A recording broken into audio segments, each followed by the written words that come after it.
의식의 가장자리를 파고드는 희미한 소독약 냄새에 강지우는 천천히 눈을 떴다.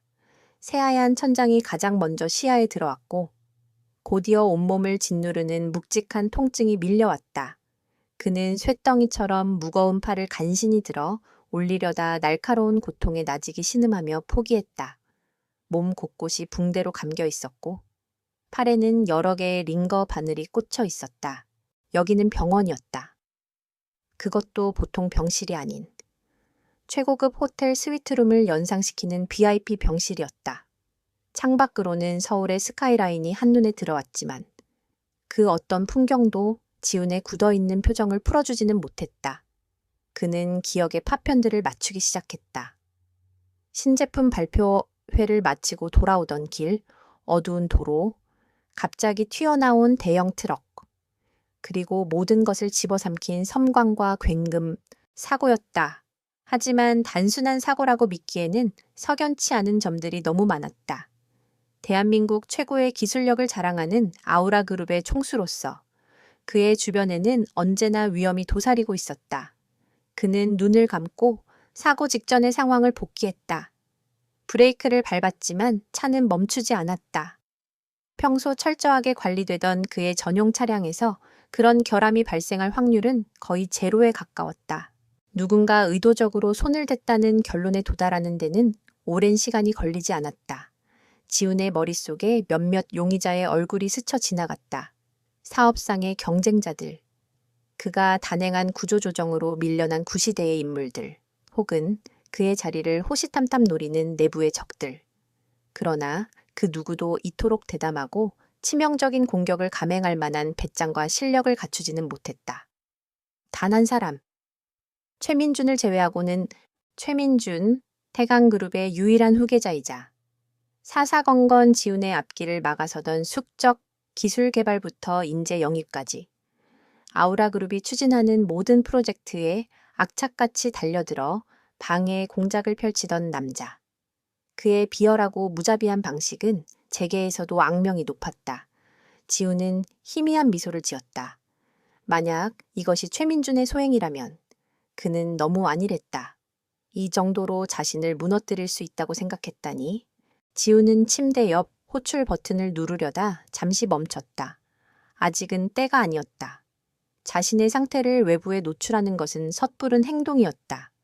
적은 분명 자신이 의식불명 상태이거나 혹은 살아남더라도 재기불능의 상태에 빠졌다고 확신하고 있을 터였다. 그 착각을 최대한 이용해야 했다. 그는 다시 눈을 감고 고통 속에서도 냉철하게 앞으로의 계획을 구상하기 시작했다. 고요한 병실 안에는 지훈의 규칙적인 숨소리와 의료기기가 내는 단조로운 기계음만이 흐르고 있었다. 그때 병실 벽에 걸린 대형 TV 화면이 저절로 켜졌다. 비서인 이진수가 지훈이 깨어났을 때 세상 소식을 접할 수 있도록 미리 설정해 둔 것이었다. 화면 속에서는 아나운서의 밝고 명랑한 목소리가 흘러나오고 있었다. 다음 소식입니다. 재계의 큰 별. 태강그룹의 최민준 부회장과 아나운서 출신 한서연 씨의 결혼 소식입니다. 두 사람은 오는 주말 서울의 한 호텔에서 비공개로 결혼식을 올릴 예정이라고 밝혔습니다. 세기의 커플 탄생에 많은 이들의 축복이 이어지고 있습니다. 아나운서의 목소리가 지훈의 귀에 박히는 순간 그의 심장이 바닥으로 곤두박질 치는 듯했다. 한서연, 그 이름 세 글자가 그의 뇌리를 강타했다. 수많은 밤을 지사으며 되뇌었던 이름. 가슴속 깊이 봉인해 두었던 그 이름이었다. 그는 믿을 수 없다는 듯 눈을 크게 떴다. 화면에는 너무나도 익숙한 얼굴이 클로즈업되어 있었다. 화면 속 한서연은 눈부시게 아름다운 웨딩드레스를 입고 있었다. 단아하게 빗어 넘긴 머리, 맑고 커다란 눈망울, 오뚝한 콧날, 모든 것이 지훈이 기억하는 그대로였지만 단 하나? 그녀의 표정만은 그렇지 않았다. 입계는 희미한 미소를 띠고 있었지만 그녀의 눈은 텅 비어 있었다. 마치 영혼이 없는 인형처럼 그 어떤 감정도 읽을 수 없는 공허한 눈빛이었다. 지훈은 저 눈빛을 알고 있었다. 절망과 체념의 끝에서 모든 것을 포기한 사람의 눈빛, 그리고 그녀의 옆에는 의기양양한 미소를 지으며 그녀의 어깨를 감싸 안은 최민준이 서 있었다. 그 모습은 마치 승리한 장군이 전리품을 과시하는 듯 오만하고 거만했다. 지훈의 머릿속에서 모든 퍼즐 조각이 맞춰지기 시작했다. 자신을 향한 공격과 서연의 결혼. 이 두 가지 사건은 별개가 아니었다. 이것은 최민준이 설계한 거대한 그림의 일부였다. 자신을 제거하여 아우라 그룹을 혼란에 빠뜨리고 동시에 어떤 약점을 이용해 서연을 손에 넣어 그녀의 집안까지 장악하려는 속셈이었다. 지우는 주먹을 꽉 쥐었다. 손등에 링거 바늘이 살을 파고들어 피가 배어 나왔지만 그는 아무런 고통도 느끼지 못했다. 신체적인 고통은 심장이 찢어지는 듯한 이 아픔에 비하면 아무것도 아니었다. 서연은 그의 첫사랑이자 마지막 사랑이었다. 오해와 엇갈림 속에서 헤어져야 했지만 언젠가 모든 것을 바로잡고 그녀를 되찾으리라 다짐하며 지금껏 버텨왔다. 그녀가 없는 성공은 아무런 의미가 없었다. 그런데 그런 그녀가 자신의 가장 비열한 적의 아내가 되려 하고 있었다. 지훈의 눈빛이 차갑게 가라앉았다. 분노와 슬픔이 그의 안에서 들끓었지만 그는 그것을 냉철한 이성으로 억눌렀다. 지금은 감정에 휩쓸릴 때가 아니었다. 최민주는 자신이 병상에 누워 아무것도 할 수 없으리라 믿고 있을 것이다. 바로 그 점을 파고들어야 했다. 그는 결심했다. 이대로 무력하게 누워 그녀를 빼앗길 수는 없었다. 그는 침대 옆 테이블에 놓인 리모컨을 들어 TV를 껐다. 시끄러운 세상의 소음이 사라지자 병실 안에는 다시 정적이 찾아왔다. 하지만 이전의 정적과는 달랐다. 폭풍 전야의 고요함. 모든 것을 뒤엎어버릴 거대한 폭풍이 그의 안에서 꿈틀거리고 있었다. 그는 자신의 몸 상태를 점검했다. 갈비뼈 몇 대가 부러졌고 다리에도 심한 타박상을 입었다. 하지만 움직일 수는 있었다. 정신은 그 어느 때보다도 맑았다. 지우는 다시 한번 호출 버튼으로 손을 뻗었다. 이번에는 망설이지 않았다. 그는 버튼을 힘주어 눌렀다. 잠시 후 문이 열리고 흰 가운을 입은 의사와 간호사가 들어왔다. 의사는 지훈이 깨어난 것을 보고 놀라움과 안도가 뒤섞인 표정을 지었다. 그는 지훈의 상태를 살피기 위해 다가왔다. 강 회장님, 깨어나셨군요. 정말 다행입니다. 잠시 상태 좀 확인하겠습니다. 의사가 청진기를 들고 다가오는 순간 지훈이 나지막하지만 단호한 목소리로 그를 제지했다. 그의 목소리는 오랫동안 말을 하지 않아 잠겨 있었지만 그 안에 담긴 힘과 권위는 여전했다. 의사와 간호사는 저도 모르게 걸음을 멈추고 그의 다음 말을 기다렸다. 내 비서, 이진수 실장, 지금 당장 연결해 주시오. 그리고 퇴원 수속을 준비하도록 하세요. 더 이상 여기에 누워 있을 시간이 없습니다. 의사의 얼굴이 경악으로 물들었다. 그는 자신의 귀를 의심했다. 이 환자는 며칠 동안 의식 불명 상태에 있다가 방금 깨어난 사람이었다. 최소 몇 주는 절대 안정을 취해야 하는 중상이었다. 그는 당황하며 지훈을 설득하려 했다. 하지만 지훈의 눈빛을 마주하는 순간 그는 자신이 하려던 말을 모두 삼켜야 했다. 그것은 환자의 눈빛이 아니었다. 모든 것을 잃을 위기에 처한 한 남자의, 아니, 자신의 모든 것을 되찾기 위해 전쟁터로 향하는 지휘관의 눈빛이었다. 그 어떤 말로도 그의 결심을 꺾을 수 없으리라는 것을 의사는 직감적으로 깨달았다. 그는 잠시 망설이다가 결국 고개를 끄덕이고 간호사에게 조용히 지시를 내렸다. 의사와 간호사가 병실을 나가자 지우는 천천히 몸을 일으켰다. 찢어질 듯한 고통이 온몸을 훑고 지나갔지만 그는 이를 악물고 버텼다. 창밖의 세상은 여전히 평화로워 보였다. 하지만 지우는 알고 있었다.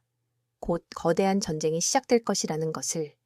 그리고 그 전쟁의 중심에는 자신이 사랑하는 여자, 한서연이 있었다. 그는 그녀를 되찾기 위해서라면 그 어떤 대가라도 치를 준비가 되어 있었다. 의사가 나간 병실 안. 강지우는 등을 침대에 기댄 채 거친 숨을 몰아쉬었다. 몸을 일으키는 간단한 동작 하나에도 온몸의 근육이 비명을 질렀다. 욱신거리는 상처의 고통보다 더 깊은 곳에서부터 차가운 통증이 올라왔다. 그것은 기억이었다. 잊으려 해도 잊을 수 없고 지우려 해도 더욱 선명해지는 한서연이라는 이름과 함께 새겨진 기억의 파편들이었다. 그는 눈을 감았다. 그러자 5년 전 늦가을의 어느 날 오후가 눈앞에 펼쳐졌다. 당시 그는 이제 막 아우라 그룹의 경영 전면에 나선 신임 이사였다. 수많은 과제와 압박 속에서 잠시 머리를 식히기 위해 찾았던 작은 갤러리. 그곳에서 그는 운명처럼 그녀를 만났다. 무명 화가의 그림 앞에서 걸음을 멈춘 채 세상의 모든 빛을 흡수한 듯 반짝이던 그녀의 옆모습을 그는 아직도 잊을 수 없었다. 그녀는 그림에 대한 자신의 감상을 조곤조곤 이야기했다. 전문적인 용어는 하나도 없었지만 그림에 대한 순수한 애정과 깊은 이해가 담겨 있는 말들이었다. 지우는 난생 처음으로 낯선 사람에게 마음을 빼앗겼다. 언제나 계산과 전략으로 가득 차 있던 그의 세상에 그녀는 아무런 예고비 없이 들어와 모든 것을 무장해제시켰다. 그들의 만남은 자연스럽게 이어졌다. 함께 맛집을 찾아다니고 새벽까지 영화를 보고 아무도 없는 한적한 바닷가를 거닐었다. 재벌 3세 강지훈과 아나운서를 준비하던 평범한 학생 한서연, 어울리지 않을 것 같던 두 사람은 서로에게 완벽한 반쪽이었다. 그녀는 그의 차가운 세상에 온기를 불어넣어 주었고 그는 그녀의 꿈을 향한 열정을 묵묵히 응원했다. 가장 행복했던 순간은 그녀의 생일날이었다. 그는 그녀를 위해 작은 레스토랑을 통째로 빌렸다. 화려한 선물 대신 그가 직접 디자인한 목걸이를 그녀의 목에 걸어주었다. 세상에 단 하나뿐인 그녀의 이름 이니셜을 딴 작은 별 모양의 목걸이였다. 그녀는 아이처럼 기뻐하며 그의 품에 안겼다.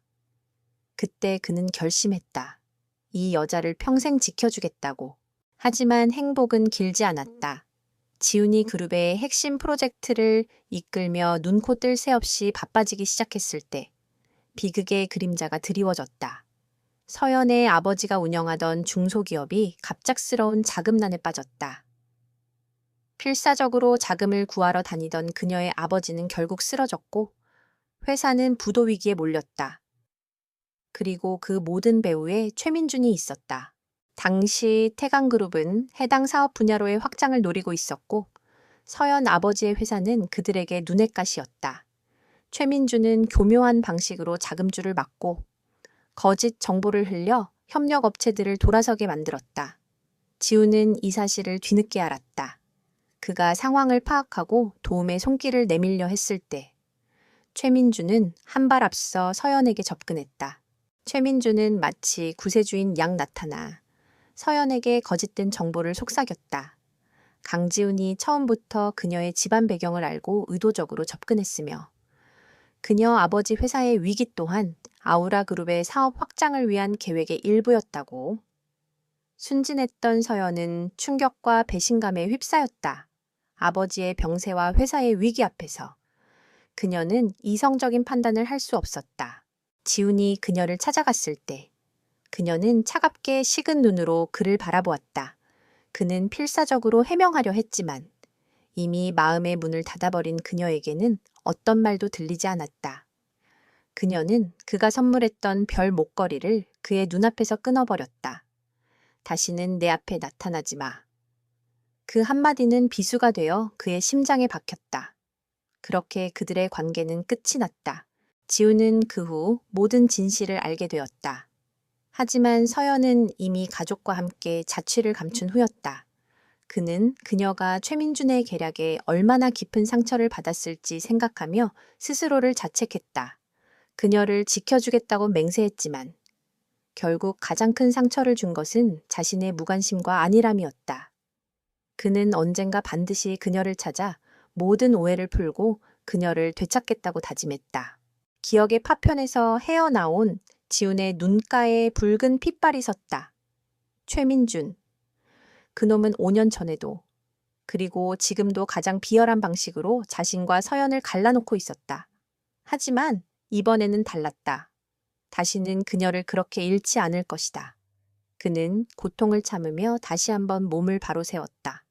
그의 눈빛은 과거의 아픔을 넘어 미래를 향한 결연한 의지로 불타고 있었다.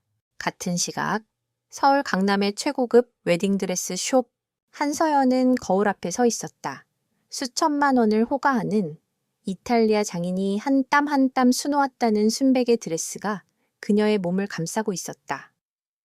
주변에서는 디자이너와 스태프들의 감탄사가 연신 터져 나왔다. 그녀의 어머니는 눈물을 글썽이며 딸의 아름다운 모습에 감격하고 있었다. 하지만 서연은 그 모든 소음이 들리지 않는 듯 거울 속 자신을 무표정하게 응시하고 있었다. 거울 속의 여자는 낯설었다. 화려한 조명 아래 완벽하게 꾸며진 모습, 값비싼 드레스와 보석으로 치장한 모습, 모두가 부러워할 예비 신부의 모습이었지만 그녀의 눈에는 어떠한 기쁨이나 설렘도 담겨 있지 않았다. 그저 모든 것을 체념한 채 정해진 운명을 받아들이기로 한 인형의 모습일 뿐이었다. 어머, 서연아, 정말 천사 같구나. 우리 딸이 이렇게 예뻤다니. 어머니가 다가와 그녀의 손을 잡았다. 그 손의 미세한 떨림에서 서연은 어머니의 죄책감과 안도감을 동시에 읽었다. 아버지가 쓰러지고 집안이 풍비박산 났을 때 그들을 나락에서 구해준 것은 최민준이었다. 그는 막대한 빚을 해결해주고 아버지의 치료를 지원했다. 그 대가는 바로 그녀, 한서연 자신이었다. 그녀는 선택의 여지가 없었다. 가족을 위해, 쓰러진 아버지를 위해 그녀는 자신을 제물로 바쳐야 했다. 최민준이 어떤 사람인지, 그가 과거에 어떤 짓을 했든지 어렴풋이 짐작하고 있었지만 감히 저항할 수 없었다. 그녀는 이미 한번 세상의 냉혹함에 모든 것을 잃어본 경험이 있었다. 사랑했던 남자에게 처절하게 배신당했던 기억은 그녀의 마음을 단단한 얼음으로 만들어버렸다. 강지훈, 지금쯤 그는 어디서 무엇을 하고 있을까? 아마도 자신 같은 것은 까맣게 잊고 더 어리고 예쁜 여자를 만나 행복하게 지내고 있겠지. 서연은 씁쓸하게 입꼬리를 올렸다. 그에 대한 감정은 이제 미움인지 그리움인지조차 분간할 수 없었다. 그저 가슴 한구석에 남은 희미한 흉터처럼 가끔씩 욱신거릴 뿐이었다. 신부님, 표정이 너무 어두우세요. 조금만 웃어보시겠어요? 세상에서 가장 행복한 날이잖아요. 웨딩 플래너의 가식적인 목소리가 그녀의 상념을 깨뜨렸다. 행복한 날. 서연은 속으로 비웃었다. 이것은 그녀의 인생에서 가장 불행한 날. 그녀의 영혼에 사형 선고가 내려지는 날이었다. 하지만 그녀는 억지로 입꼬리를 끌어올려 미소를 지어 보였다. 가족을 위해서라면. 그녀는 이 가명흑을 끝까지 연기해내야만 했다. 그녀의 시선이 드레스숍, 쇼윈도 넘어 바쁘게 움직이는 거리의 풍경에 닿았다. 저 수많은 사람들 속에서 단 한 사람이라도 자신의 진심을 알아주는 이가 있을까? 만약 그때 강지훈을 오해하지 않았더라면, 그의 말을 한 번만이라도 더 믿어주었더라면 지금의 나는 어떤 모습으로 살고 있을까?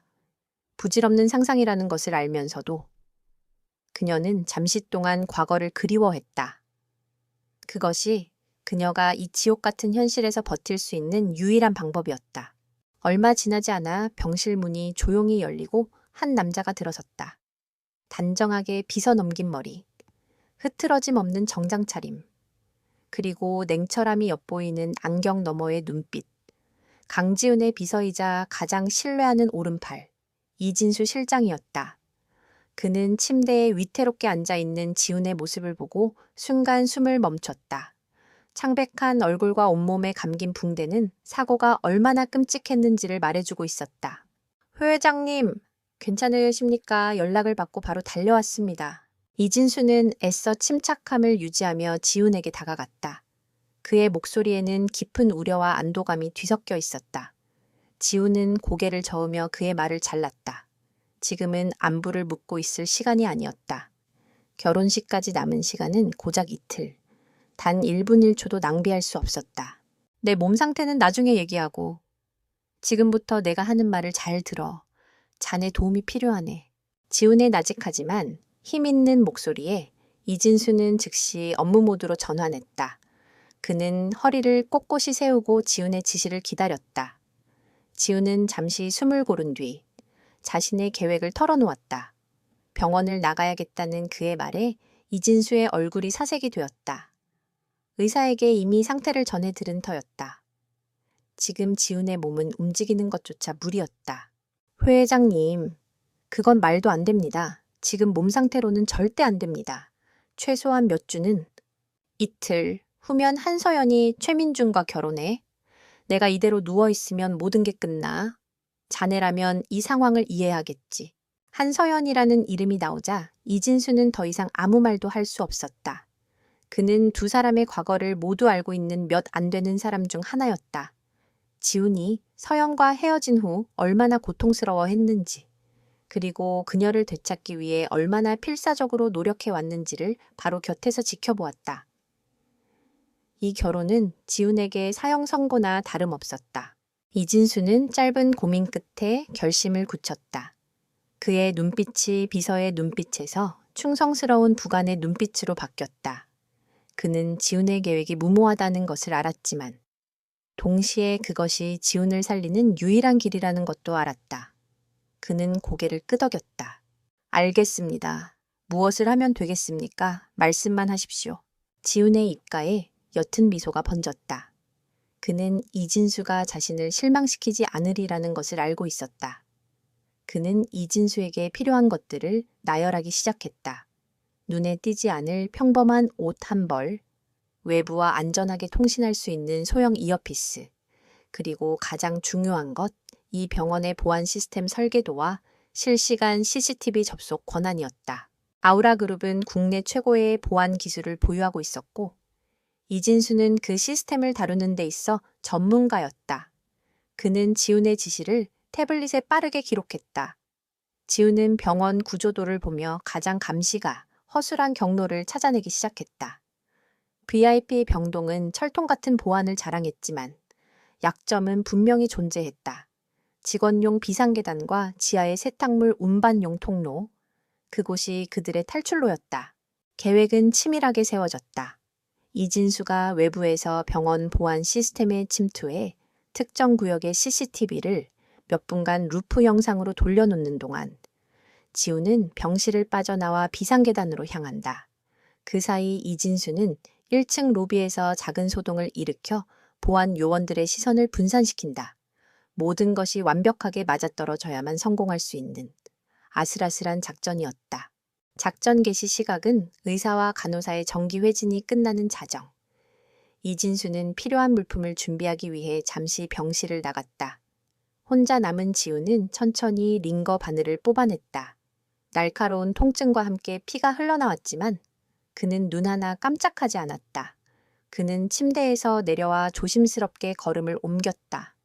다리가 부러질 듯 아팠지만 그는 이를 악물고 버텼다. 이 고통은 서연을 잃는 고통에 비하면 아무것도 아니었다. 자정이 되자 이진수로부터 신호가 왔다. 지훈은 그가 미리 준비해둔 옷으로 갈아입었다. 병원복을 벗고 평범한 회색 후드티와 청바지를 입는 과정은 그에게 고문과도 같았다. 식은땀이 비 오듯 흘렀지만 그는 멈추지 않았다. 마침내 모든 준비를 마친 그는 모자를 깊게 눌러쓰고 조용히 병실 문을 열었다. 복도는 쥐 죽은 듯이 고요했다. 지훈은 벽에 몸을 기댄 채 이어피스에서 들려오는 이진수의 목소리에 모든 신경을 집중했다. 이진수는 병원 곳곳의 상황을 실시간으로 알려주며 그의 눈과 귀가 되어 주었다. 지훈은 그의 지시에 따라 한 걸음 한 걸음 고통을 삼키며 앞으로 나아갔다. 그의 심장이 세차게 뛰었지만 머리는 얼음처럼 차가웠다. 비상계단으로 향하는 마지막 복도 모퉁이를 돌았을 때였다. 맞은편에서 야간 순찰을 돌던 보안 요원과 마주쳤다. 심장이 멎는 듯한 순간이었다. 보안 요원은 모자를 깊게 눌러쓴 지훈을 의심스러운 눈초리로 쳐다보았다. 지훈은 태연하게 기침을 몇 번 하며 아픈 사람인 척 연기했다. 그의 얼굴이 창백했기 때문에 연기는 더욱 실감났다. 무슨 일이십니까? 환자분은 이 시간에 여기 계시면 안 됩니다. 보안 요원이 다가오며 물었다. 지훈이 뭐라고 대답해야 할지 고민하는 바로 그 순간 그의 이어피스에서 이진수의 다급한 목소리가 들려왔다. 동시에 병원, 1층 로비 쪽에서 요란한 경보음과 사람들의 비명소리가 희미하게 들려왔다. 이진수가 계획대로 소동을 일으킨 것이었다. 보안 요원의 무정의에서 다급한 호출이 쏟아졌다. 1층 로비의 신원 불명의 남성 침입, 모든 인원, 즉시 지원 바람. 보안 요원은 지훈과 1층 로비 사이에서 잠시 망설였다. 하지만 결국 그는 지훈에게 병실로 돌아가라고 퉁명스럽게 말한 뒤 1층으로 급하게 달려갔다. 지훈은 안도의 한숨을 내쉬며 비상계단 문을 열고 안으로 몸을 숨겼다. 한 곱이 넘겼지만 아직 끝이 아니었다. 그는 어둡고 차가운 계단을 따라 지하로 향했다. 지하 세탁실은 덥고 습한 공기와 세제 냄새로 가득했다. 그는 거대한 세탁물 카트 중 하나에 몸을 숨겼다. 잠시 후 작업복을 입은 직원이 카트를 밀고 밖으로 나갔다. 지우는 더러운 시트 더미 속에서 숨을 죽인 채 카트가 덜컹거리며 움직이는 진동을 온몸으로 느꼈다. 마침내 카트가 멈추고 그는 차가운 밤 공기가 느껴지는 것을 통해 밖으로 나왔음을 직감했다. 그는 조심스럽게 카트에서 빠져나왔다. 병원 후문에 대기하고 있던 검은색 세단이 헤드라이트를 짧게 깜빡였다.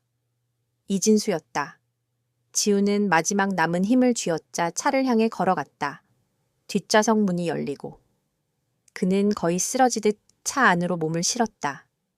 이진수는 아무 말 없이 차를 출발시켰다. 차가 미끄러지듯 병원을 벗어났다. 지우는 창밖으로 점점 멀어지는 병원의 불빛을 바라보았다. 며칠 동안 그를 가두었던 하얀 성체가 어둠 속으로 사라졌다.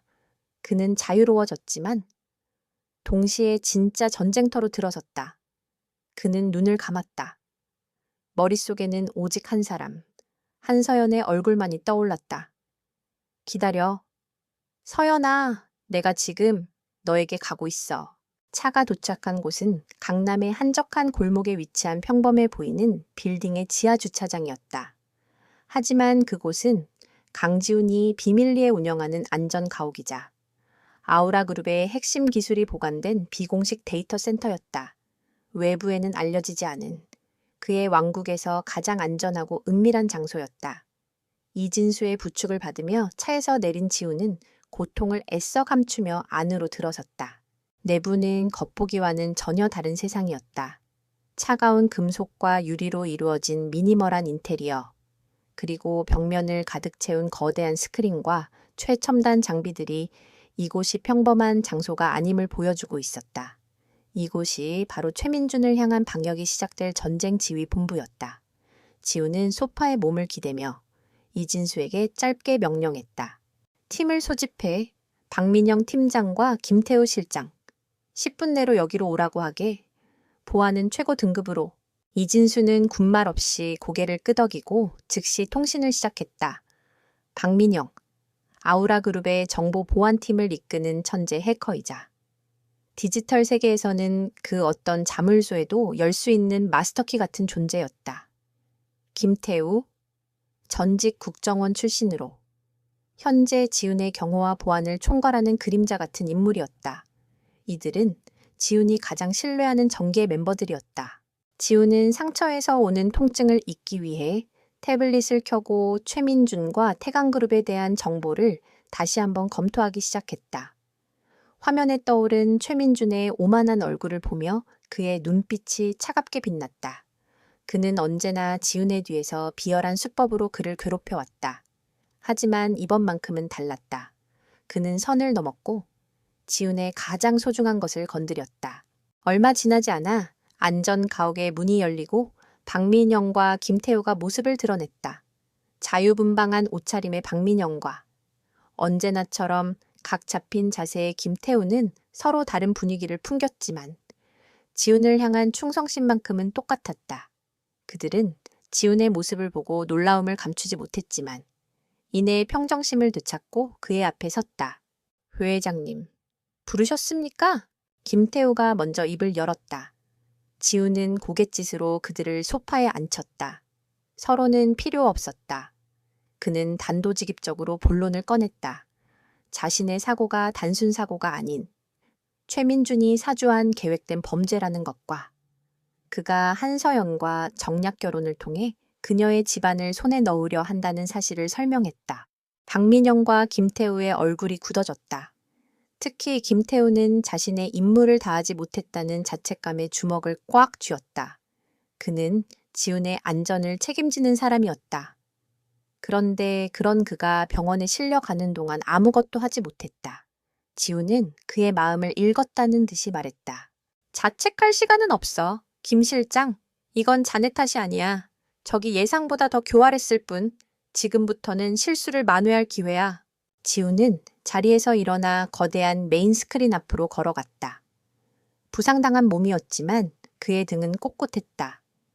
그는 스크린에 2개의 큰 목표를 띄웠다. 첫 번째는 사고의 진실 규명. 2번째는 결혼의 배후 폭로.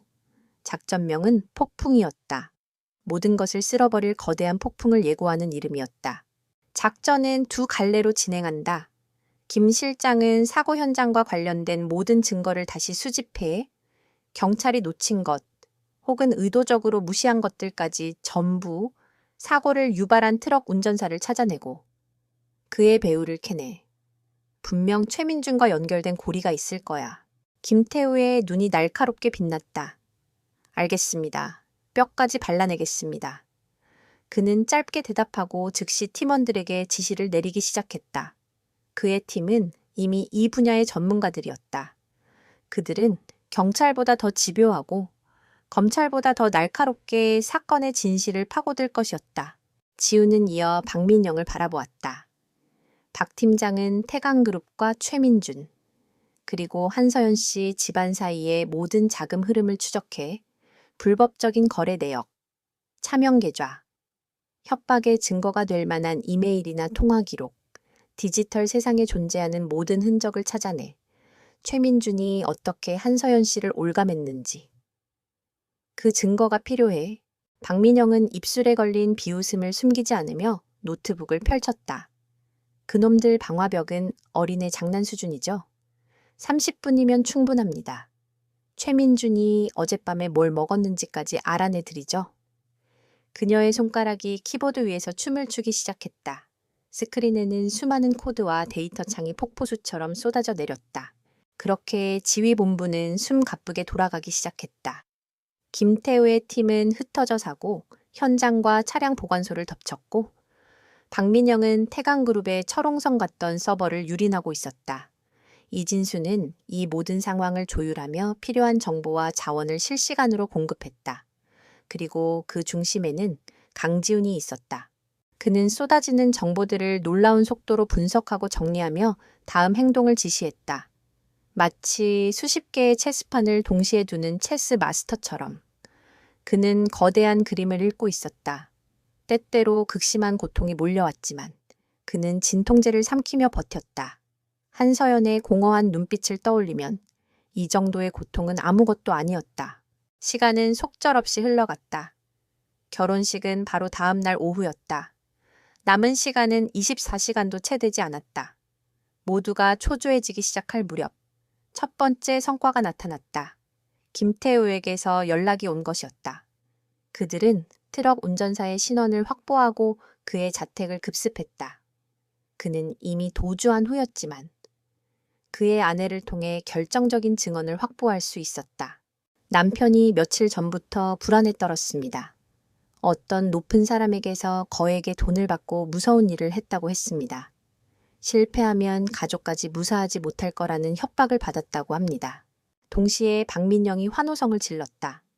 그녀는 최민준의 개인 비서가 사용하던 차명 계좌의 거래 내역을 확보했다.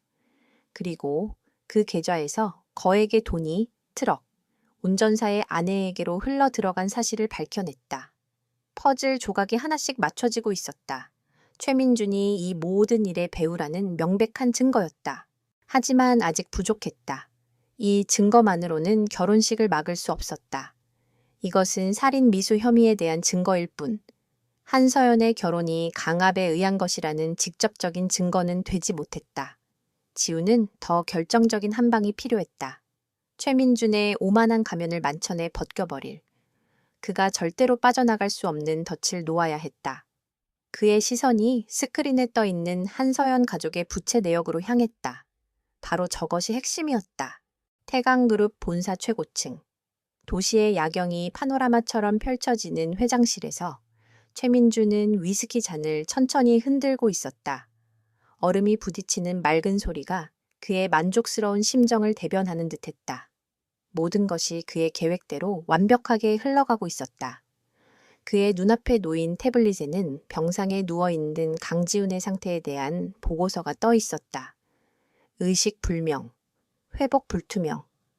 보고서의 글자들이 그의 입꼬리를 비틀어 올렸다. 강지훈, 언제나 자신보다 한 발 앞서 나가며 그를 좌절시켰던 남자. 학창 시절부터 비즈니스 세계에 이르기까지. 강지훈은 그에게 넘을 수 없는 벽이자 지독한 열등감의 원천이었다. 하지만 이제 그 벽은 무너졌다. 그는 더 이상 자신을 가로막지 못할 것이다. 최민주는 씁쓸한 승리의 맛을 음미하며 위스키를 한 모금 마셨다. 그에게 내일의 결혼은 사랑의 결실 같은 순진한 것이 아니었다. 그것은 완벽한 승리를 위한 마지막 퍼즐 조각이었다. 한서연이라는 아름다운 트로피와 그녀의 집안이 가진 알짜배기 기술력. 이 두 가지를 동시에 손에 넣음으로써 그는 강지훈이 없는 재계의 진정한 승자로 우뚝 설 것이었다. 한서연의 텅 빈 눈빛이 마음에 걸리기는 했지만 그것은 사소한 문제였다. 시간이 지나면 그녀도 현실을 받아들이고 순종적인 아내가 될 터였다. 그는 비서에게 전화를 걸었다. 수화기 너머로 긴장한 목소리가 들려왔다. 최민주는 거만한 어조로 물었다. 병원 쪽은 조용한가? 강지훈 그놈이 혹시라도 깨어날 기미는 보이지 않고 그의 목소리에는 상대를 완전히 제압했다는 확신에서 비롯된 오만함이 가득했다. 네, 부회장님. 저희 사람이 계속 주시하고 있습니다. 의료진 외에는 아무도 접근하지 못하도록 통제하고 있으며 상태에 거의 변화도 없다고 합니다. 좋아. 결혼식장 경호나마 다시 한번 점검해. 파리 한 마리 얼씬 못하게 해. 내일은 내 인생 최고의 날이 되어야 하니까. 그는 전화를 끊고 다시 야경으로 눈을 돌렸다. 도시의 불빛들이 마치 그의 발 아래 무릎 꿇은 신하들처럼 보였다. 그는 모든 것을 가졌다고 생각했다. 권력, 부, 그리고 곧 아름다운 아내까지. 강지훈이 사라진 세상은 온전히 그의 것이 될 터였다. 그 지독한 자신감과 교만함이 그의 눈을 멀게 하고 있었다. 자신의 발밑에서 거대한 폭풍이 형성되고 있다는 사실을 그는 전혀 감지하지 못했다. 같은 시각. 한서연은 자신의 방에 홀로 앉아 있었다. 방 안은 내일 있을 결혼을 축하하기 위해 보내온 값비싼 선물들로 가득했지만 그녀에게는 그 모든 것이 숨막히는 감옥의 장식품처럼 느껴졌다. 그녀는 창밖의 어두운 정원을 하염없이 바라보았다. 며칠 전 이 방에서 최민준과 나누었던 대화가 귓가에 맴돌았다. 그는 웃고 있었다. 아주 상냥하고 부드러운 미소였지만 그의 눈은 웃고 있지 않았다. 그는 병상에 누워 계신 아버지의 상태를 걱정하는 척하며 태강그룹의 의료 지원이 없으면 아버지가 어떻게 될지 모른다는 말을 은근슬쩍 흘렸다. 그것은 명백한 협박이었다. 그녀의 가족의 목숨줄을 자신이 쥐고 있다는 무언의 압박이었다. 서연아, 잠깐 들어가도 되겠니? 어머니가 조심스럽게 문을 열고 들어왔다. 어머니의 얼굴에는 미안함과 어쩔 수 없는 현실에 대한 체념이 뒤섞여 있었다. 그녀는 딸의 곁에 앉아 서연의 손을 잡았다. 그 손은 차갑게 식어 있었다. 어머니는 애써 밝은 목소리로 말했다. 초에 서방이 사람을 보내서 이걸 전해주더구나. 내일 네가 할 목걸이라고. 정말 아름답지 않니? 어머니가 내민 벨벳 상자 안에는 눈부신 다이아몬드 목걸이가 화려한 빛을 발하고 있었다. 수억 원을 호가할 것이 분명했다. 하지만 서연의 눈에는 그것이 아름다운 보석이 아니라 자신의 목을 죄일 차가운 족쇄로 보일 뿐이었다.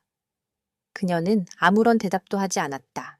그녀의 침묵에 어머니는 결국 참았던 눈물을 터뜨렸다. 미안하다. 서연아, 엄마 아빠가 못나서 너를 이렇게 힘들게 하는구나. 하지만 어쩔 수가 없었어. 이 방법밖에는 우리 가족이 살 길이 없었단다. 어머니의 울음 섞인 호소는 비수처럼 서연의 가슴에 박혔다. 그녀는 차마 어머니를 원망할 수 없었다. 서연은 눈물을 삼키며 자리에서 일어났다. 그리고 어머니가 내민 목걸이를 자신의 목에 걸었다. 차가운 금속의 감촉이 피부에 소름 돋게 와 닿았다. 그녀는 거울 앞에 서서 목에 걸린 다이아몬드 목걸이를 바라보았다. 그 화려한 보석은 그녀의 슬픈 눈과 대조를 이루며 더욱 처연하게 빛났다. 그녀는 어머니를 안심시키기 위해 희미하게 미소 지었다. 괜찮아요. 엄마, 예쁘네요. 최민준 씨 안목이 뛰어나시네요. 그녀의 목소리는 담담했지만 그 안에는 모든 것을 포기한 사람의 깊은 슬픔이 배어 있었다. 어머니는 그런 딸의 모습에 더욱 가슴이 미어졌지만 차마 아무 말도 하지 못하고 방을 나갔다. 혼자 남은 서연은 목걸이를 만지작거렸다. 문득. 오래전 강지훈이 선물했던 작은 별 모양 목걸이가 떠올랐다. 비록 지금은 없지만 그때의 따스했던 감촉은 아직도 생생했다. 그녀는 정말 이대로 모든 것을 포기해야 하는 걸까? 이대로 최민준의 인형이 되어 평생을 살아가야 하는 걸까? 절망감이 그녀의 온몸을 휘감았다. 하지만 바로 그 절망의 가장 깊은 곳에서 작은 불씨 하나가 타오르기 시작했다. 그녀는 이대로 무너질 수 없었다. 그녀는 한때 누구보다 당당하고 똑똑했던 한서연이었다. 그녀는 서랍 깊숙한 곳에서 낡은 노트북 한 대를 꺼냈다. 예전에 쓰던 것으로. 아무도 그녀가 이것을 가지고 있다는 사실을 몰랐다. 그녀는 조심스럽게 노트북을 켜고 보안 프로그램을 이용해 자신의 IP 주소를 숨겼다. 그녀가 무엇을 할 수 있을지는 몰랐다. 하지만 가만히 앉아서 당하고만 있을 수는 없었다. 뭐라도 해야 했다. 그녀는 태강그룹과 아버지 회사 사이의 계약서를 검색하기 시작했다. 모든 것이 합법적으로 보였지만 그녀는 계약서의 아주 작은 조항 하나에서 이상한 점을 발견했다. 아버지의 회사가 가진 핵심 기술 특허권에 대한 양도 조항이 불공정하게 명시되어 있었다. 이것만으로는 부족했지만 분명 무언가 잘못되었다는 확신이 들었다. 그녀의 눈이 희미한 희망으로 빛나기 시작했다. 강지훈의 시선은 스크린에 떠있는 한서연 가족의 부채 내역서에 고정되어 있었다. 박민영이 태강그룹의 회계 서버를 뒤져 찾아낸 자료였다. 표면적으로는 합법적인 투자 및 대출 계약서였다. 하지만 지훈은 그 이면에 숨겨진 최민준의 교활한 덫을 꿰뚫어 보고 있었다. 계약서의 모든 조항은 한서연의 가족에게 일방적으로 불리하게 작성되어 있었다. 그들이 절대로 빚을 갚을 수 없도록, 영원히 태강그룹에 종속되도록 설계된 현대판 노예 계약서였다. 이것만으로는 부족해. 지훈이 나직이 읊조렸다. 이 계약서가 아무리 불공정하다 해도 서명이 들어간 이상 법적으로는 유효했다. 최민주는 이 계약을 빌미로 결혼을 강요했을 것이 분명했다. 하지만 그것을 증명할 직접적인 증거가 없었다. 협박이 오간 대화 녹음이나 결혼을 조건으로 빚을 탕감해주겠다는 이면 계약서 같은 결정적인 한 방이 필요했다. 바로 그때 김태우 실장의 팀으로부터 긴급 보고가 들어왔다. 그들은 지훈의 차량이 보관된 폐차 직전의 창고에서 밤샘 조사를 벌이고 있었다. 국과수와 경찰이 이미 조사를 마친 차량이었지만 김태우의 팀은 그들이 놓친 혹은 의도적으로 외면한 흔적을 발견했다. 바로 차량의 브레이크액 라인에 남아있는 미세한 절단 흔적이었다. 절단면이 매우 정교합니다. 전문가의 소행입니다. 단순히 낡아서 파열된 것이 아닙니다. 더 결정적인 것은 차량의 온보드 컴퓨터 시스템입니다. 사고 기록을 담당하는 블랙박스 데이터가 완전히 삭제되었습니다. 보통의 기술로는 불가능한 특정 해킹 시그니처가 남았습니다. 해킹 시그니처, 그 단어에 지훈과 박민영의 눈이 동시에 빛났다. 지훈이 박민영을 바라보았다. 그녀는 이미 그 뜻을 알아차리고 미친 듯이 키보드를 두드리기 시작했다. 그녀의 임무는 명확했다. 차량에서 발견된 그 독특한 해킹 시그니처를 추적하여 범인을 찾아내는 것이었다. 그것은 디지털 세상에 남겨진 범인의 지문과도 같았다. 지휘본부의 공기가 팽팽하게 당겨졌다. 시간은 새벽을 향해 달려가고 있었다. 모두가 숨을 죽인 채 박민영의 손가락 움직임에 시선을 고정했다. 수십 개의 창이 그녀의 모니터 위에서 열리고 닫히기를 반복했다. 그녀는 광활한 인터넷의 바다를 헤집으며 작은 단서 하나를 찾기 위해 거대한 그물을 던지고 있었다. 얼마나 시간이 흘렀을까? 박민영이 갑자기 동작을 멈추더니 짧은 욕설을 내뱉었다. 찾았다. 이 자식. 그녀는 즉시 결과를 메인 스크린으로 전송했다. 스크린에는 팬텀이라는 코드네임을 쓰는 한 프리랜서 해커의 신상 정보가 떠올랐다. 그는 돈만 받으면 뭐든지 하는, 업계에서는 악명 높은 실력자였다. 그리고 그의 최근 거래 내역에는 태강그룹의 이름이 선명하게 찍혀 있었다. 팬텀의 개인 서버에 잠입하는 데 성공했습니다. 태강그룹과 주고받은 이메일, 그리고 작업의 대가로 받은 암호화폐 거래 내역까지 확보했습니다. 박민영의 목소리에는 흥분이 가득했다.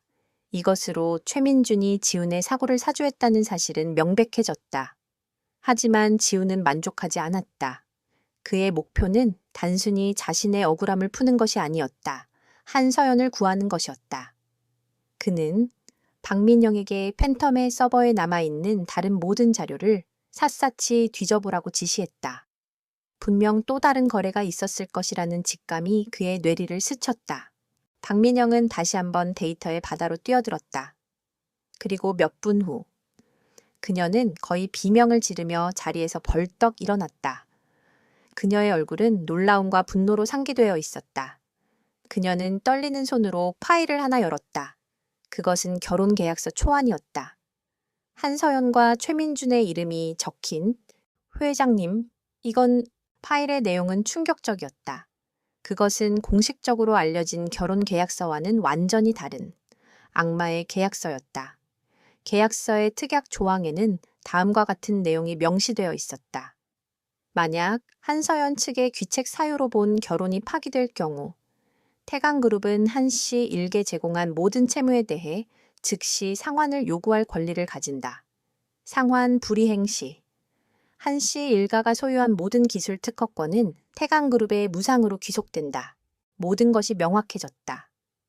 최민주는 처음부터 한서연의 가족을 파산시킨 뒤 그녀의 아버지 회사가 가진 핵심 기술을 헐값에 집어삼킬 계획이었던 것이다. 그리고 그 계획의 활용점정으로 강지훈이 사랑했던 여자 한서연까지 전리품으로 차지하려 했다. 결혼은 사랑의 서약이 아니라 기술 강탈을 위한 합법적인 위장수단에 불과했다. 지휘본부 안에는 무거운 침묵이 흘렀다. 모두가 최민준의 악랄함에 치를 떨었다. 이진수는 분노를 참지 못하고 주먹으로 책상을 내리쳤다. 오직 지훈만이 얼음처럼 차가운 표정을 유지하고 있었다. 하지만 그의 눈은 조용히 타오르는 분노의 불꽃으로 이글거리고 있었다.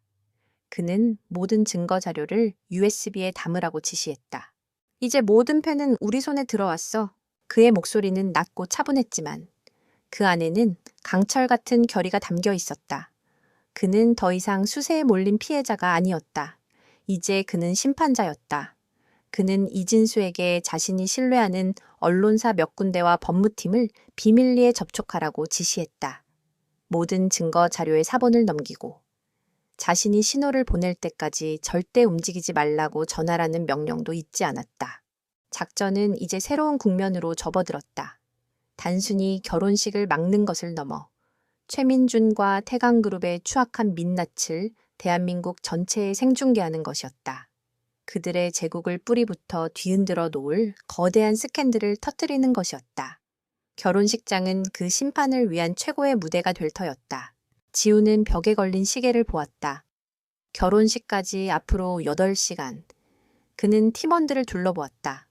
밤샘 작업으로 모두가 지쳐 있었지만 그들의 눈은 결연한 의지로 빛나고 있었다. 지우는 나직이 말했다. 모두 잠시 눈 좀 붙여. 마지막 전투를 위해 힘을 비축해둬야 하니까. 그리고 그는 마지막 지시를 내렸다.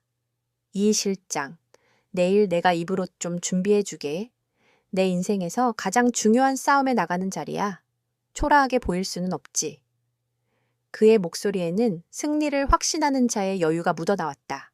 폭풍은 이미 시작되었다. 결혼식 당일 오후 서울에서 가장 호화로운 그랜드 아스토리아 호텔의 연회장은 대한민국 상류층 인사들로 가득 찼다. 천장을 수놓은 거대한 샹들리에와 수만 송이의 흰 장미로 장식된 버진 로드는 이곳이 세기의 결혼식임을 과시하고 있었다. 재계 총수들, 유력 정치인들, 그리고 유명 연예인들이 삼삼오오 모여 담소를 나누며 곧 시작될 예식을 기다렸다. 그들의 대화 주제는 신랑 신부의 사랑 이야기가 아니었다.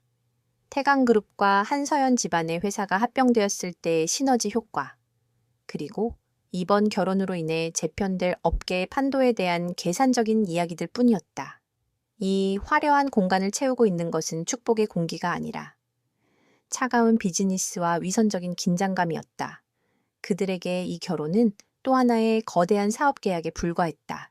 주인공인 최민주는 만족스러운 미소로 하객들을 맞이하고 있었다. 최고급 턱시도를 차려입은 그는 의기양양했고 자신감에 넘쳤다. 모든 것이 그의 손아귀에 있었다.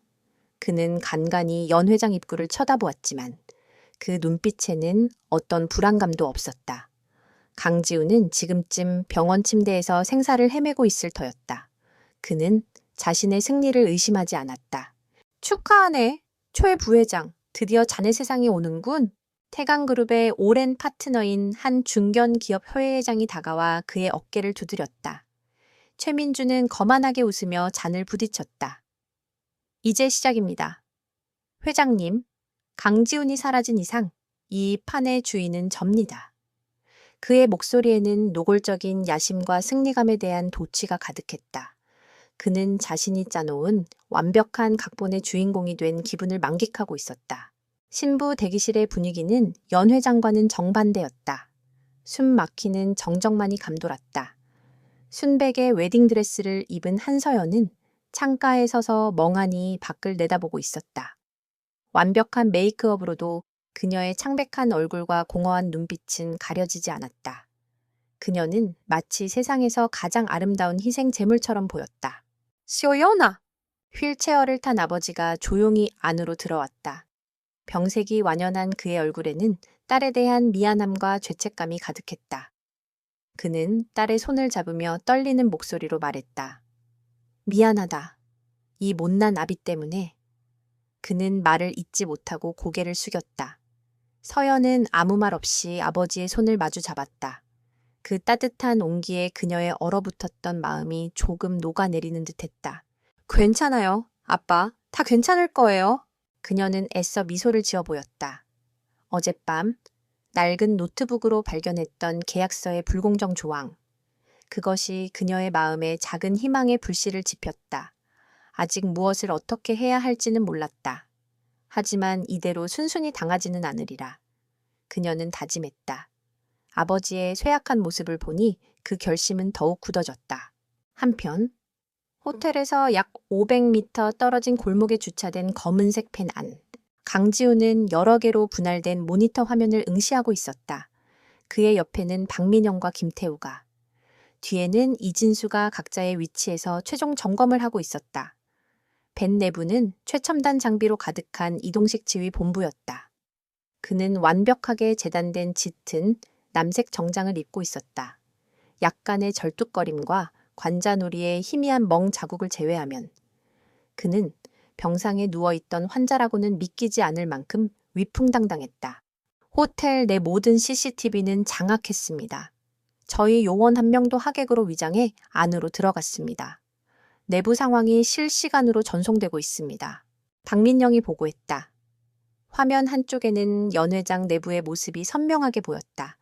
최민준의 오만한 얼굴, 그리고 아무것도 모른 채 웃고 떠드는 하객들의 모습이 비쳤다. 지우는 아무런 표정 변화 없이 그 모든 것을 지켜보고 있었다. 그의 마음은 폭풍전야처럼 고요했지만 그 안에서는 모든 것을 뒤엎을 거대한 계획이 소용돌이치고 있었다. 김태우가 그의 법무팀과 마지막 통화를 마친 뒤 보고했다. 법무팀과 언론사 모두 대기 중입니다. 회장님의 신호만 떨어지면 준비된 모든 증거 자료가 일제히 세상에 공개될 겁니다. 모든 준비는 끝났다. 이제 남은 것은 심판의 시간을 기다리는 것뿐이었다. 이진수는 지훈에게 따뜻한 차 한 잔을 건네며 조심스럽게 물었다. 정말 괜찮으시겠습니까? 몸도 성치 않으신데.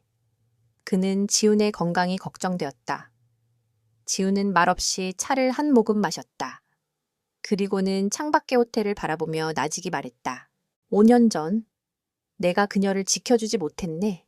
내 무력함이 그녀에게 얼마나 큰 상처를 줬는지. 나는 평생을 후회하며 살았어. 2번 다시 그런 실수는 반복하지 않을 거야. 오늘 저곳에서 나는 내 모든 것을 걸고 그녀를 되찾을 걸세. 그의 목소리에는 흔들림 없는 결의가 담겨 있었다. 잠시 후 연회장의 음악이 바뀌었다. 결혼 행진곡이 울려 퍼지기 시작했다. 모니터 화면 속에서 연회장의 거대한 문이 열리고 휠체어를 탄 아버지와 함께 한서연이 모습을 드러냈다. 그녀가 한 걸음 한 걸음 버진 로드를 걸어 들어올 때 지훈은 주먹을 꽉 쥐었다. 서연은 줄의 단상 앞에 서 있는 최민준을 향해 천천히 걸어갔다. 수많은 하객들의 시선이 그녀에게 쏟아졌다. 그녀는 고개를 숙인 채 아무런 표정도 짓지 않았다. 마침내 그녀가 단상 앞에 섰고 아버지는 딸의 손을 최민준의 손에 넘겨주었다. 최민준은 만족스러운 미소를 지으며 그녀의 손을 잡았다. 주례를 맡은 원로 정치인이 마이크 앞에 섰다. 그는 2 사람의 앞날을 축복하는 상투적인 말들을 늘어놓기 시작했다. 지훈은 모니터에서 눈을 떼지 않았다. 그는 기다리고 있었다. 가장 극적인 순간. 최민준이 가장 높은 곳에 올라섰다고 생각하는 바로 그 순간을 마침내 주례사가 끝나고 주례가 엄숙한 목소리로 물었다. 신랑 최민준 군과 신부 한서연 양은 이제 부부로서의 서약을 하게 될 것입니다. 이 결혼에 이의가 있는 분은 말씀해 주십시오. 연회장 안은 정적에 휩싸였다. 모두가 다음 절차를 기다리고 있었다. 바로 그 순간이었다. 지훈이 이어피스를 통해 나직이 명령했다. 지금이다. 시작했. 주례의 목소리가 텅 빈 연회장에 메아리쳤다.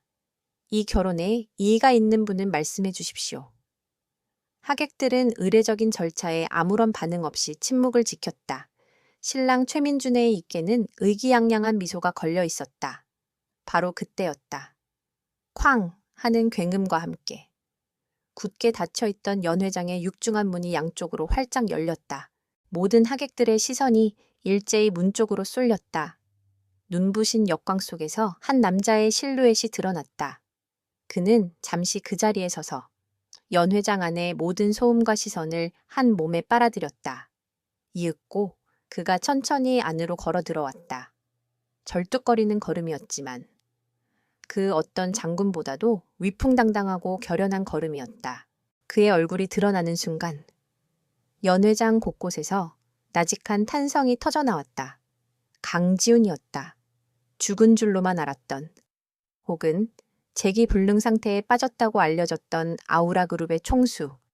그가 멀쩡히 아니 상처 입은 사자처럼 비장한 기운을 내뿜으며 그곳에 서 있었다.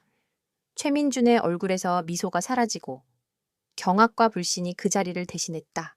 한서연은 자신의 눈을 의심했다. 꿈을 꾸고 있는 것만 같았다. 잊었다고 생각했던, 증오한다고 믿었던 그 남자가 가장 절망적인 순간에 그녀 앞에 나타났다. 그의 창백한 얼굴과 다리를 저는 모습이 그의 사고가 사실이었음을 말해주고 있었다. 그녀의 심장이 미친 듯이 뛰기 시작했다. 보안 요원들이 뒤늦게 정신을 차리고 그를 막기 위해 달려왔다. 하지만 그들이 지훈의 몸에 손을 대기도 전에 하객들 사이에 섞여 있던 김태우의 요원들이 자연스럽게 그들의 앞을 가로막았다. 작은 실랑이가 벌어지는 사이 지훈은 이미 버진 로드의 한가운데를 지나고 있었다. 그는 오직 줄의 단상만을, 그곳에 서 있는 한서연과 최민준만을 응시하며 걸어갔다. 마침내 단상 앞에 도착한 그는 얼어붙은 주례와 하객들을 향해 낮지만 연회장 전체를 울리는 목소리로 선언했다. 이 결혼 내가 반대합니다. 그 한마디는 거대한 폭탄처럼 연회장을 강타했다. 최민준이 마침내 이성을 되찾고 고함을 질렀다. 저 미친놈을 당장 끌어내. 경비들은 뭘 하고 있는 거야? 하지만 그의 목소리는 곧이어 벌어진 더 큰 충격에 묻혀버렸다. 신랑 신부의 행복한 모습을 비추던 단상 뒤의 거대한 스크린들이 일제히 지지직거리며 화면이 바뀐 것이었다. 첫 번째 화면에는 처참하게 부서진 강지훈의 차량 사진이 나타났다. 그리고 화면은 확대되어 예리한 도구로 절단된 브레이크 라인을 선명하게 보여주었다. 이어지는 화면에는 트럭 운전사의 아내 계좌로 태강그룹의 차명 계좌에서 거액이 입금된 내역이 떴다. 연 회장이 술렁이기 시작했다. 이것은 명백한 살인미수의 증거였다. 최민준 부회장, 당신은 아우라그룹과의 경쟁에서 이기기 위해 사람을 사주하여 나를 죽이려 했습니다. 강지훈의 차가운 목소리가 스피커를 통해 울려 퍼졌다. 최민준은 얼굴이 새하얗게 질려 소리쳤다. 거짓말이야. 저건 다 조작된 거라고. 그는 기술팀에게 당장 스크린을 끄라고 지시했지만 이미 모든 시스템은 박민영의 손에 장악된 후였다. 스크린은 꺼지지 않았고 오히려 다음 증거를 비추었다. 화면에 나타난 것은 바로 최민준과 한서연의 이름이 적힌 이면 계약서였다. 결혼이 파기될 경우 한서연 집안의 모든 것을 빼앗겠다는 악마의 조항이 붉은 글씨로 강조되어 있었다. 하객들은 경악을 금치 못했다. 세기의 로맨스로 포장되었던 이 결혼의 실체는 한 가족의 목숨을 담보로 한 추악한 비즈니스 거래였던 것이다. 한서연은 온몸에 힘이 빠져나가는 것을 느끼며 주저앉을 뻔했다. 모든 것이 사실이었다. 강지훈은 그녀를 배신한 것이 아니었다. 오히려 그녀를 구하기 위해 죽음의 문턱에서 돌아온 것이었다. 그녀의 눈에서 뜨거운 눈물이 뺨을 타고 흘러내렸다. 미안함, 고마움, 그리고 다시 피어나는 사랑의 감정이 뒤섞여 그녀의 가슴을 터뜨릴 것 같았다. 그리고 당신은 한 여자의 가족을 나락으로 떨어뜨린 뒤 그녀를 협박해 아내로 맞이하려 했습니다. 이것이 당신이 말하는 사랑입니까? 아니, 이건 사랑이 아니라 약탈이고 범죄입니다. 지훈의 외침에 최민준은 완전히 이성을 잃었다. 그는 자신의 제국이 무너져 내리는 소리를 들었다. 그는 분노에 차 지훈에게 달려들었다. 닥쳐, 이 자식아. 하지만 그의 주먹이 지훈에게 닿기도 전에 지훈은 아픈 다리를 축으로 몸을 돌려 그의 팔을 꺾어버렸다. 지훈은 부상을 입었지만 그의 움직임은 여전히 날카로웠다. 최민준이 고통에 찬 비명을 지르며 바닥에 쓰러졌다. 바로 그 순간 연 회장의 문이 다시 한번 열렸다. 이번에 들어온 것은 정복을 입은 경찰과 검사들이었다. 그들은 곧장 단상으로 다가와 바닥에 쓰러진 최민준에게 차가운 수갑을 채웠다. 여기저기서 기자들의 카메라 플래시가 정신없이 터져 나왔다. 살인, 미수, 불법 계약 강요 혐의로 최민준 씨를 긴급 체포합니다. 당신은 변호사를 선임할 수 있으며 경찰의 목소리가 연 회장에 울려 퍼졌다. 최민준은 수갑을 찬 채 끌려가며 악을 썼다. 강지훈, 내가 너를 가만두지 않을 거야, 절대로. 하지만 그의 발악은 몰락하는 자의 마지막 단말매에 불과했다. 화려했던 결혼식은 순식간에 범죄자를 체포하는 아수라장으로 변했다. 모든 소음과 혼란의 한가운데 강지훈은 오직 한 사람만을 바라보고 있었다. 그는 천천히 한서연에게 다가갔다. 웨딩드레스는 엉망이 되었고 얼굴은 눈물로 얼룩졌지만 그의 눈에 비친 그녀는 세상에서 가장 아름다웠다. 그는 그녀 앞에 서서 아무 말 없이 자신의 손을 내밀었다. 그의 손에는 상처와 멍 자국이 남아 있었다. 그녀를 구하기 위해 그가 겪었을 고통의 흔적이었다. 서연은 더 이상 망설이지 않았다. 그녀는 떨리는 손을 들어 그의 크고 따뜻한 손을 잡았다. 그 손을 잡는 순간 지난 5년간 그녀를 짓눌렀던 모든 오해와 아픔이 눈 녹듯 사라지는 것 같았다. 세상의 모든 것이 무너져 내린 그곳에서 두 사람만의 새로운 세상이 시작되고 있었다. 강지훈의 손이 한서연의 손을 감싸쥐는 순간 세상의 모든 소음이 멀어지는 듯했다. 그녀는 그의 손의 의지에 비틀거리며 일어섰다. 눈앞에는 아수라장이 펼쳐져 있었다. 하객들의 경악에 찬 비명, 배신감에 찬 고함, 그리고 수십 명의 기자들이 터뜨리는 눈먼 플래시 세례가 혼란스럽게 뒤엉켰다. 최민주는 끌려가면서도 여전히 악에 바친 저주를 퍼붓고 있었다. 이 모든 혼돈의 중심에서 지우는 오직 서연만을 생각했다. 그는 그녀를 보호하듯 자신의 품으로 끌어당겼다. 괜찮아. 이제 다 끝났어. 그의 나직한 속삭임이 그녀의 귓가에 닿는 순간 서연은 참았던 울음을 터뜨렸다. 그것은 안도와 미안함, 그리고 5년이라는 시간 동안 켜켜이 쌓여온 그리움이 뒤섞인 눈물이었다. 그 길을 터라 김태우 실장과 그의 요원들이 인간 방패를 만들어 두 사람을 에워쌌다. 그들은 맹수처럼 달려드는 기자들을 막아서며 두 사람을 위한 퇴로를 확보했다. 지우는 서연의 어깨를 감싸 안고 성남 파도 같은 인파를 헤치며 연회장을 빠져나갔다. 화려했지만 추악했던 결혼식장은 그렇게 그들의 등 뒤로 무너져 내리고 있었다. 그들이 호텔을 빠져나와 대기하고 있던 채 오르자마자 대한민국은 말 그대로 뒤집어졌다. 강지훈의 법무팀이 배포한 증거 자료들은 모든 언론사와 증권가의 정보망을 통해 실시간으로 퍼져나갔다. 태강그룹 최민준 부회장, 자신의 결혼식 현장에서 살인 미수 혐의로 긴급 체포. 정략 결혼 뒤에 숨은 추악한 기술 강탈 음모 드러나 등의 자극적인 헤드라인이 포털 사이트를 도배했다. 태강그룹의 주가는 개장과 동시에 수직으로 곤두박질쳤다.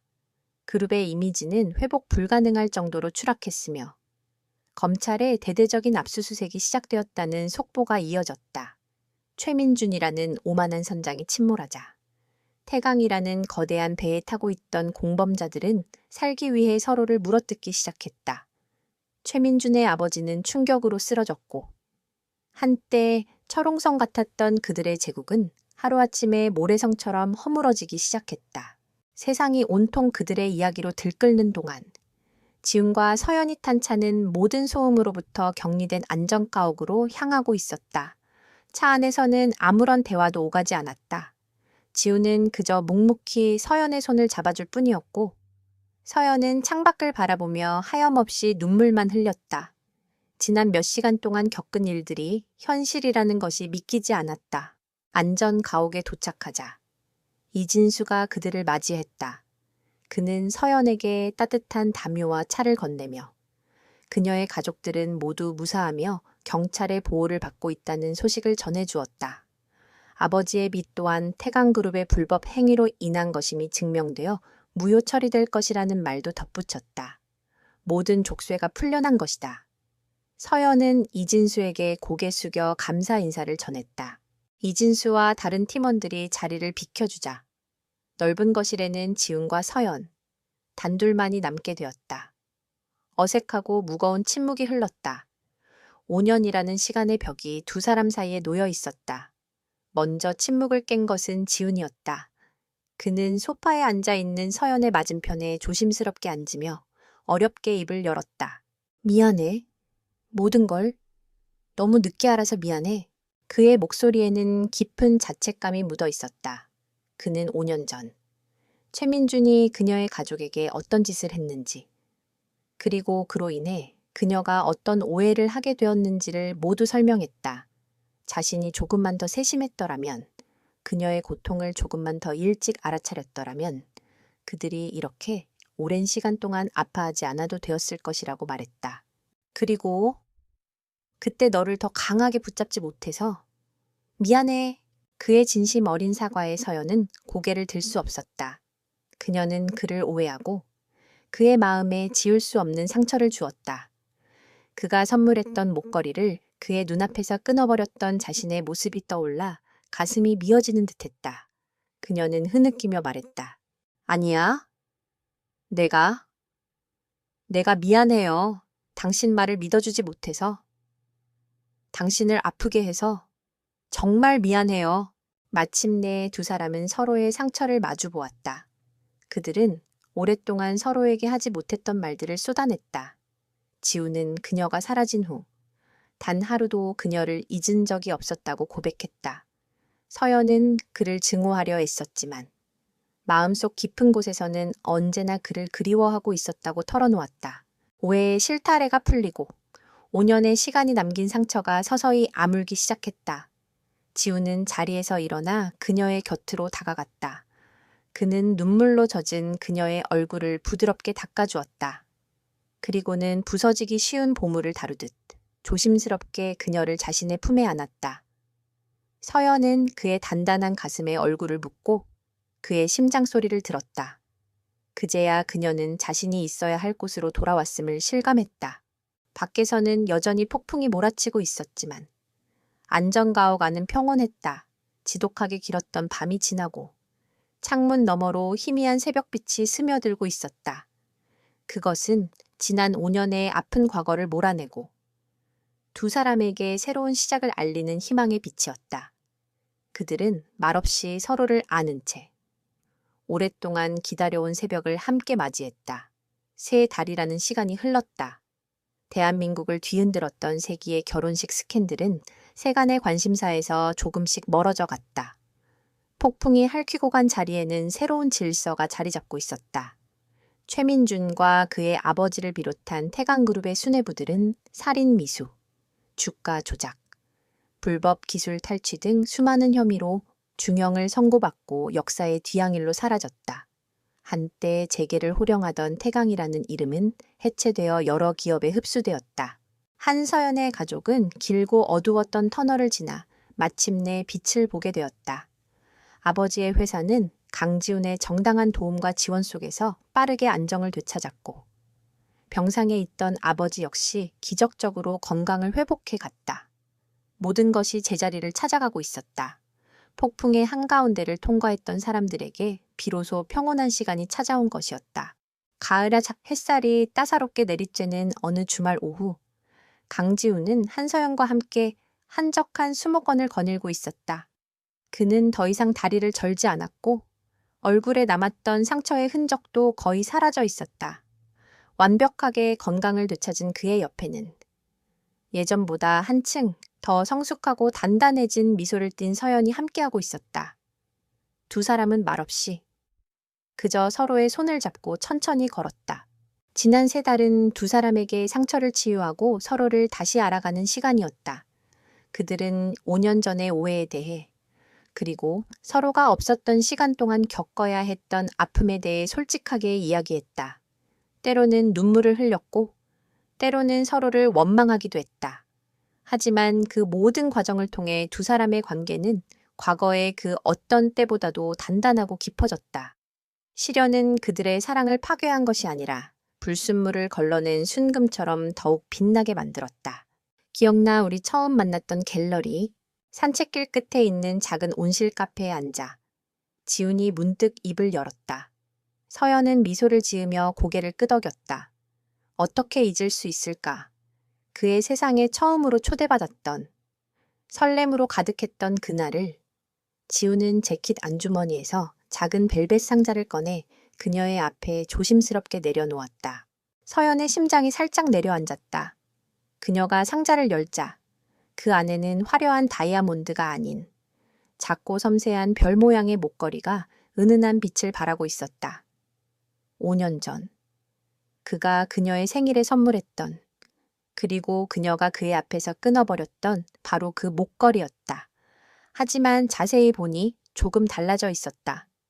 끊어졌던 부분을 더 단단한 백금으로 이어붙이고 그 위에 작은 큐빅 하나를 더 박아 넣은 디자인이었다. 한번 부서졌던 것은 예전과 똑같아질 수는 없겠지.